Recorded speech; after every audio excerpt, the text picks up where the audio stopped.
إن شاء الله هنعمل قرص طرية هشة وخفيفة، والعجوة مالية القرصة بنص كيلو دقيق بس من غير لبن ولا زبدة. يلا نشوف هنعمل إيه. عندي معلقة كبيرة من الخميرة، عليهم معلقتين كبار من السكر، نص كوباية من المية الدافية، بقلبهم واسيبهم على جنب يختمروا. نص كيلو من الدقيق حوالي 4 كوبايات، هنخلهم كويس جدا، وهضيف عليهم ربع معلقة صغيرة من الملح، معلقة صغيرة بيكنج باودر، معلقة كبيرة هرمية من لبن البودرة. هقلبهم وهضيف عليهم الخميرة بعد ما تفاعلت. هنزل عليهم بنص كوباية من الزيت على سمنة، هعجنها كويس جدا، وهضيف عليها معلقة كبيرة من الخل، وعندي كوباية من المية هنزل بيها بالتدريج. طبعا كمية المية على حسب نوعية الدقيق، ممكن ياخد أكتر أو أقل. هعجنها لغاية ما أحصل على عجينة متماسكة وطرية ومش بتلزق. هديها مسحة من الزيت وهغطيها واسيبها على جنب تختمر. عندي نص كيلو من العجوة، عجنتها بمعلقة كبيرة من السمنة البلدي، هشكلها كده على هيئة دوائر أو أقراص نفس حجم القرصة اللي أنا هعملها. طبعا خلصت معايا كمية، هغطيها واسيبها على جنب عشان ما تنشفش.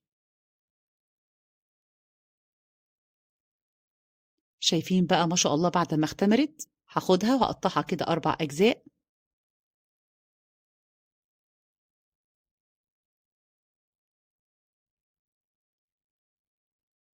بالشكل دوت، وهغطيها علشان ما تنشفش، واخد أول جزء أعمله رول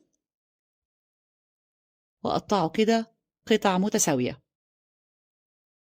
هاخد قطع واعملها كده على هيئة دواير كده، كان حجمها حوالي 35، عايزة تزودي أو تقللي حسب رغبتك. هغطيها واسيبها 5 دقايق ترتاح. هاخد كده بقى مجموعة كده مع بعض كده، ممكن تشكليها في وقت واحد، اضغطي عليها كده وافرديها، واحط عليها العجوة. شايفين سهل عليا كتير، بدل ما اخد قطعة قطعة من العجوة وابدأ ان انا اشكلها، فكده تبقى سهلة جدا. هقفلها كويس جدا عشان ما تفتحش مني في الفرن، واجهز صينية فيها مسحة من الزيت، وابدأ ان انا ارص فيها القرص بتاعتي.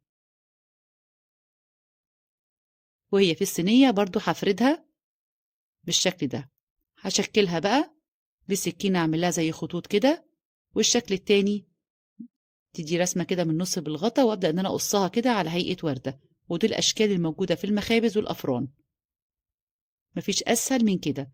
خلصت كل الكمية، حوالي طلعت معايا نص كيلو دي، اعمل بالظبط 25 قرصة. هغطيها نص ساعة تختمر، وبعد ما اختمرت هدهن الوش بتاعها بلبن او اي حاجة انت بتحبيها، واديها رشة من السمسم، واكون مجهزة الفرن على درجة حرارة اعلى درجة حرارة حوالي 230.